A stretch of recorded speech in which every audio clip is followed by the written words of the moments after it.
E se a catástrofe financeira que paralisou o mundo lá em 2008 não tivesse sido, sei lá, um acidente bizarro? É, um raio caindo num dia de sol, né? Exato. E se, na verdade, fosse uma certeza matemática rigorosa que simplesmente se repete a cada poucas décadas? Bom, hoje nós vamos colocar nossos óculos de visão de raio-x econômico. Com certeza. Nossa missão neste mergulho de hoje é ir muito além daquelas manchetes de jornal e desmistificar as engrenagens brutais que constroem e depois destroem as grandes bolhas financeiras. Estou bem animada para essa exploração das fontes. Se conectarmos isso ao cenário geral, sabe, crises de dívida não são anomalias. Não são acidentes de percurso. Nem um pouco. O grande erro analítico da maioria das pessoas é olhar para um colapso e pensar que algo quebrou acidentalmente.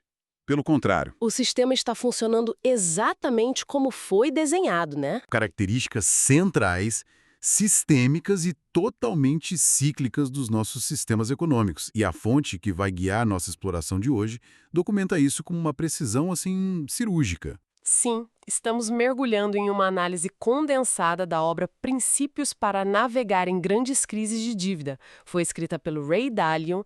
E bom, para quem nos ouve e já acompanha o mercado, esse nome meio que dispensa apresentações. É um gigante, com certeza. Nascido lá em 49, ele transformou a Bridgewater Associates, desde a década de 70, num dos maiores fundos de hedge do planeta. Mas o que torna esse material tão monumental não é só o sucesso financeiro dele, certo? É mais a abordagem. Exatamente. Ele ignora totalmente aquelas narrativas super emocionais do mercado e foca puramente nos padrões históricos, os padrões que se repetem. Sim. E a ideia não é dar uma aula de economia chata aqui para nossa audiência. Deus me livre, não? A genialidade da estrutura que o Dalio propõe está em tratar a economia literalmente como uma máquina.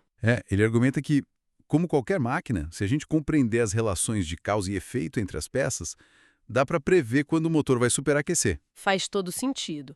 E para quem já entende que a dívida é o combustível primário dessa máquina, acho que o ponto de partida real é examinar a matemática da fase de expansão. A famosa formação da bolha. Ok, vamos desempacotar isso para nossa audiência.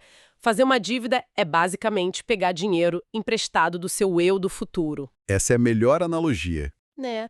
A fase da bolha, no entanto, é quando o seu eu do presente passa a viver como um rei absolutista. Fica comprando casas maiores, expandindo negócios, tudo com aquela certeza matemática de que o crescimento nunca vai parar. E a alavancagem já entra em cena como um esteroide financeiro. O que é fascinante aqui é a insustentabilidade matemática desse otimismo todo. É uma ilusão, no fim das contas. Totalmente. E como a própria estrutura de incentivos do mercado acaba cegando quem está participando. Porque durante a formação da bolha, a taxa de crescimento da dívida simplesmente começa a superar a taxa de crescimento da renda. Isso é um fato contábil, é matemática pura.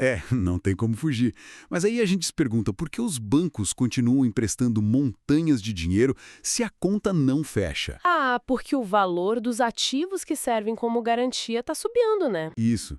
Sejam imóveis, ações, o preço sobe artificialmente devido a todo esse dinheiro novo que foi injetado no sistema. Os credores olham para o valor infladíssimo de uma casa e pensam: o risco é zero. Se o devedor não pagar, o banco toma a casa que agora vale o dobro. Mas é uma ilusão de segurança criada pelo próprio excesso de crédito. A matemática subjacente é implacável, sabe? Chega uma hora que a conta vem. Chega um ponto de inflexão inevitável.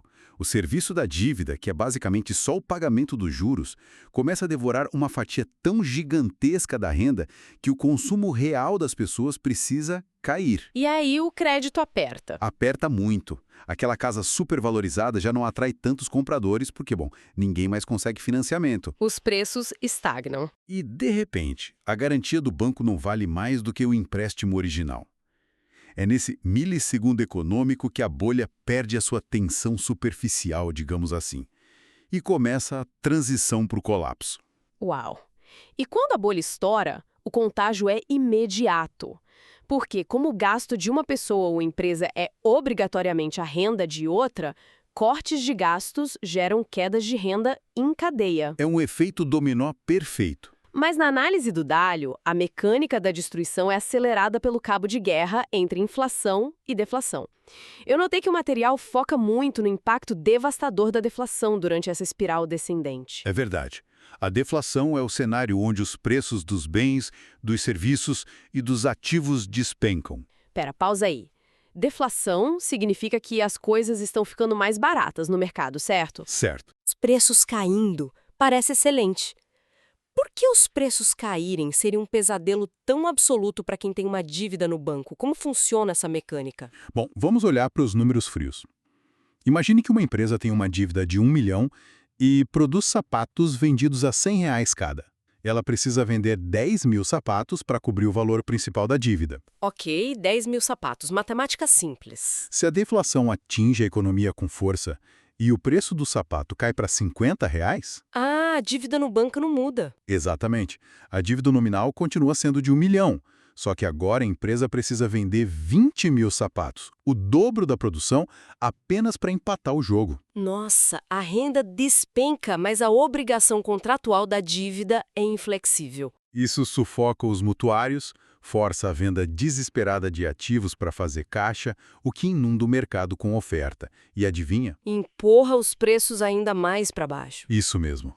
É um ciclo de retroalimentação negativa terrível. Aqui é onde a coisa fica realmente interessante para mim. O Dalio categoriza as formas de sair desse abismo em 3 tipos de desalavancagem. As famosas 3 saídas. Isso. A feia, a depressiva e a bela.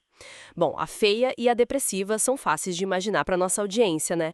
Dor econômica profunda, inflação fora de controle, recessões que duram uma década. Ninguém quer passar por isso. Mas como exatamente uma desalavancagem que envolve calotes e aperto de cintos pode ser chamada de bela? Parece um paradoxo absurdo. Eu entendo por que sou assim.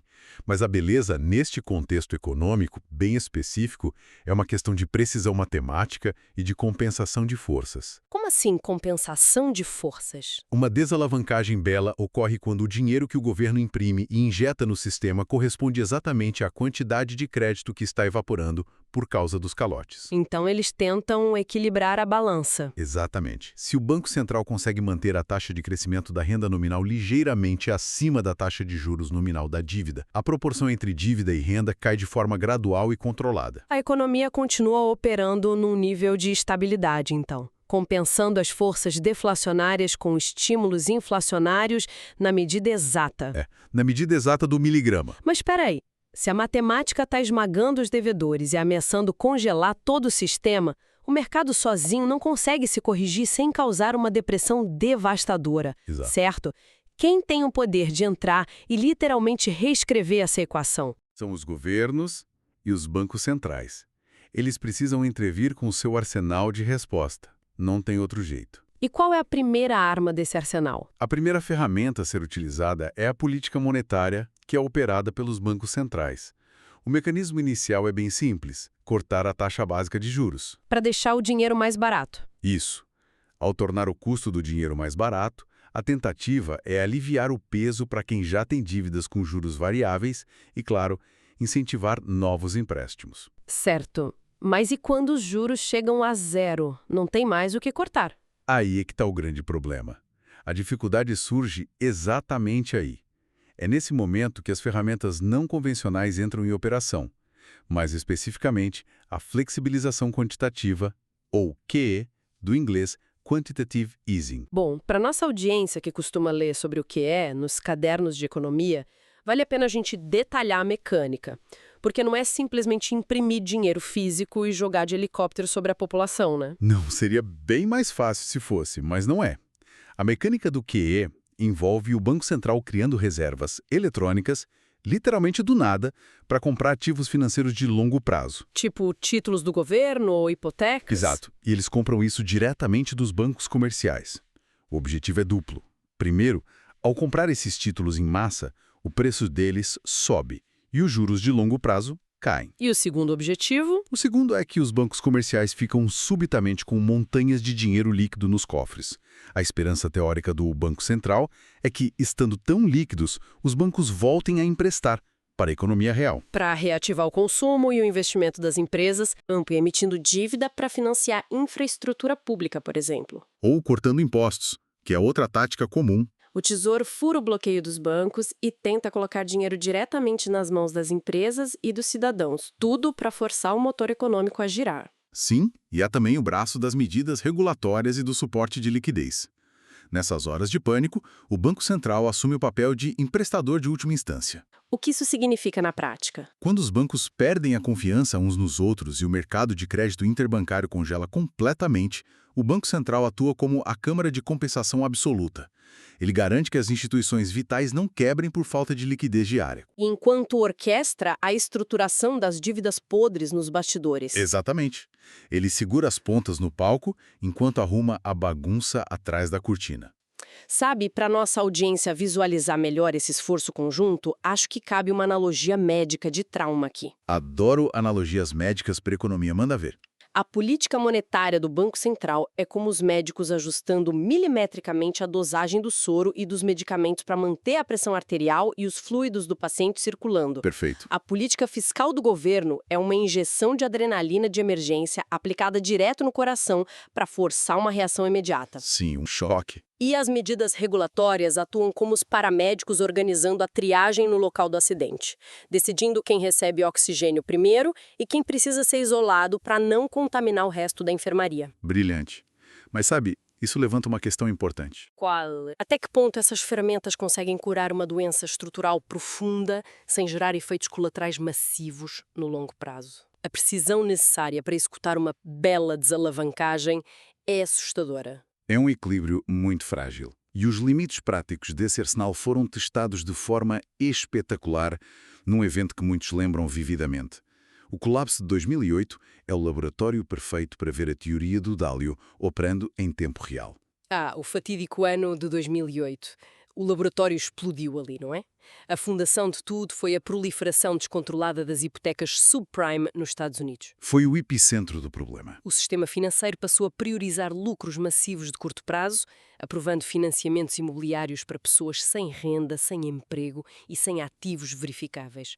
Os famosos empréstimos ninja. É a loucura total do crédito fácil. Mas o verdadeiro veneno não foi o empréstimo ruim isolado, sabe?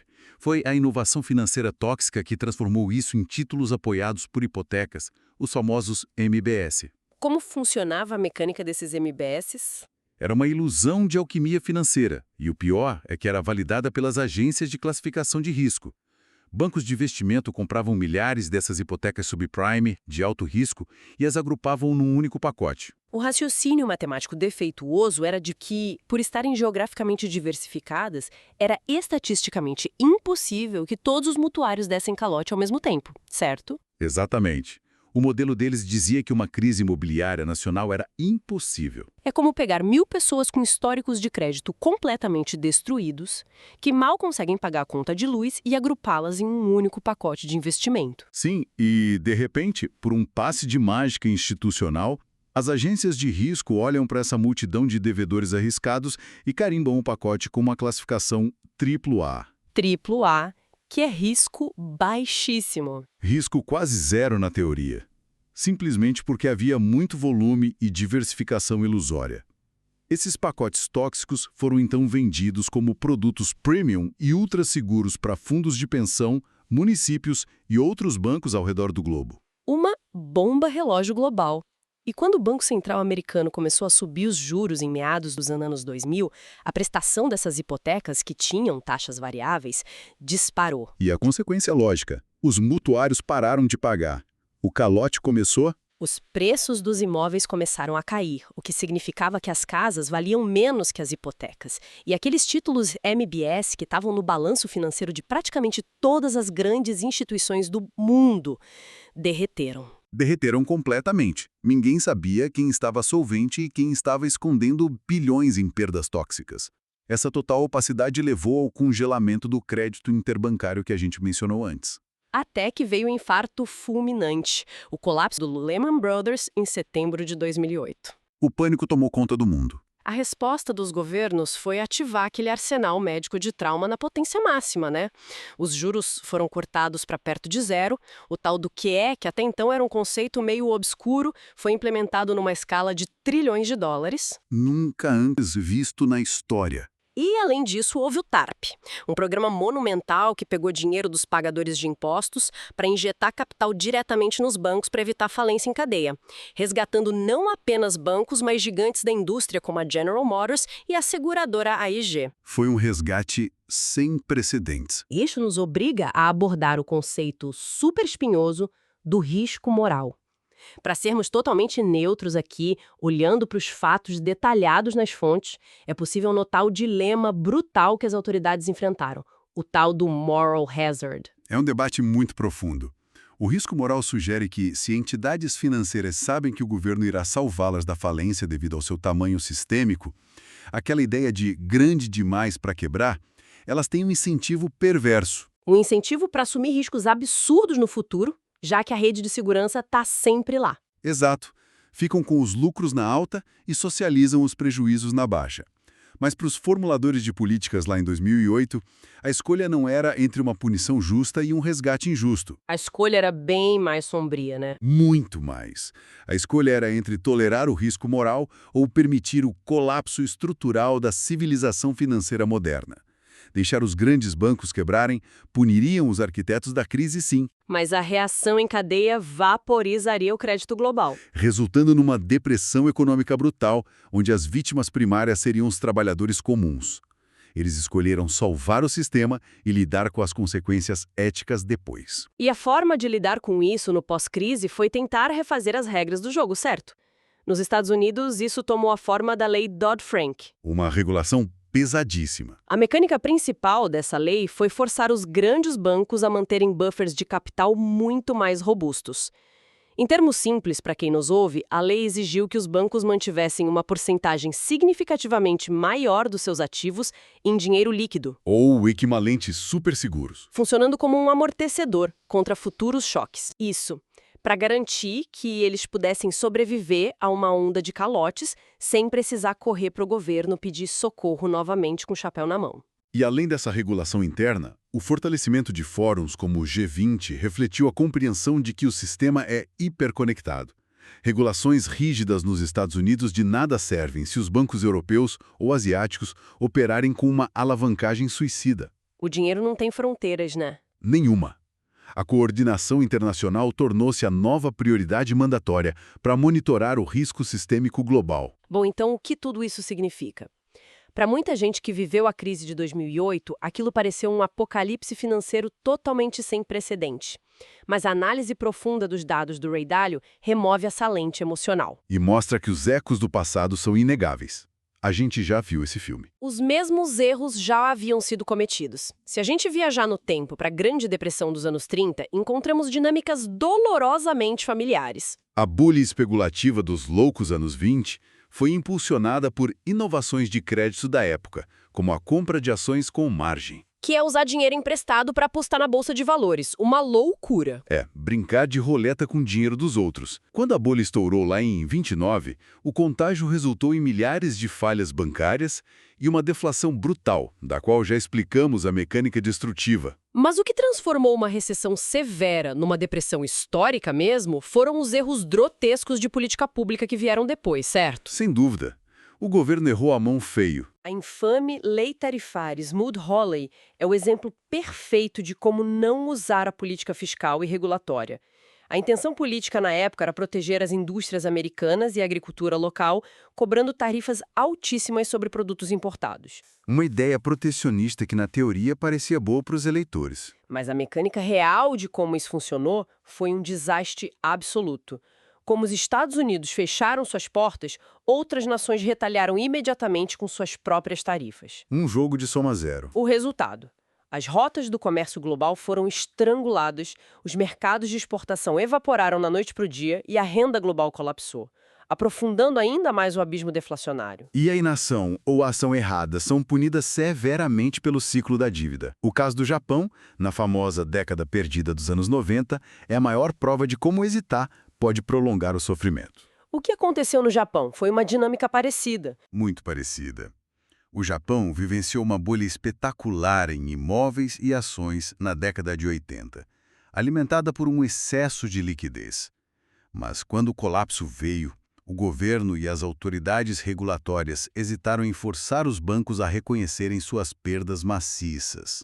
Eles tentaram varrer o problema para debaixo do tapete. Basicamente, eles permitiram a criação dos bancos zumbis. Bancos zumbis? Instituições tecnicamente insolventes, quebradas por dentro, mas mantidas artificialmente vivas por suporte estatal. E o pior é que esses bancos zumbis não emprestavam dinheiro novo para negócios produtivos. Ficaram paralisados. Isso. Ao evitar a dor aguda da reestruturação rápida e do reconhecimento das falências, o Japão condenou a sua economia a décadas de baixo crescimento e uma pressão deflacionária crônica. Nossa, e a nossa análise de hoje também joga luz sobre a crise da dívida latino-americana nos anos 80, o que traz uma mecânica diferente para o colapso, focada no perigo letal da dívida externa. Esse é um cenário bem particular e perigoso. Países como Brasil, Argentina e México financiaram seu rápido desenvolvimento nos anos 70, pegando empréstimos pesados de bancos internacionais. Mas teve um detalhe fatal nisso tudo. Essa dívida era denominada em dólares americanos. A mecânica dessa armadilha é implacável. Um país arrecada os impostos em sua moeda local, seja em pesos, cruzeiros, o que for, mas precisa pagar a dívida em dólares. E aí, no início dos anos 80, o Banco Central americano aumentou drasticamente as taxas de juros para combater a inflação nos Estados Unidos. O famoso choque do Volcker. O valor do dólar disparou no mercado global. Da noite para o dia, o custo das dívidas latino-americanas simplesmente se multiplicou exponencialmente em termos de moeda local. É um choque de realidade brutal. Como o governo não pode simplesmente fabricar dólares, ele se vê obrigado a comprar os dólares no mercado internacional para pagar os credores externos. E como ele faz para comprar esses dólares? Aí que está a tragédia. Para conseguir fazer essa compra, o governo imprime quantidades maciças e descontroladas de sua própria moeda local. Essa hiperemissão inunda a economia doméstica. Esmagando o valor da moeda. Sim, gerando hiperinflação, enquanto o país, ao mesmo tempo, sofre um calote internacional técnico. Isso demonstra claramente que quando a alavancagem cruza fronteiras e envolve moedas diferentes, o Banco Central local perde a capacidade de orquestrar uma bela desalavancagem. Perde totalmente, pois ele não controla a moeda na qual a dívida foi firmada. Ele vira refém. Exato. A lição fundamental que perpassa todos esses estudos de caso, consolidada brilhantemente pelo Dalio, é que a tecnologia financeira e a geografia mudam, mas as leis da matemática e a psicologia humana não mudam nunca. O ciclo de crédito é movido pela ambição e pelo medo coletivo. Sem dúvida.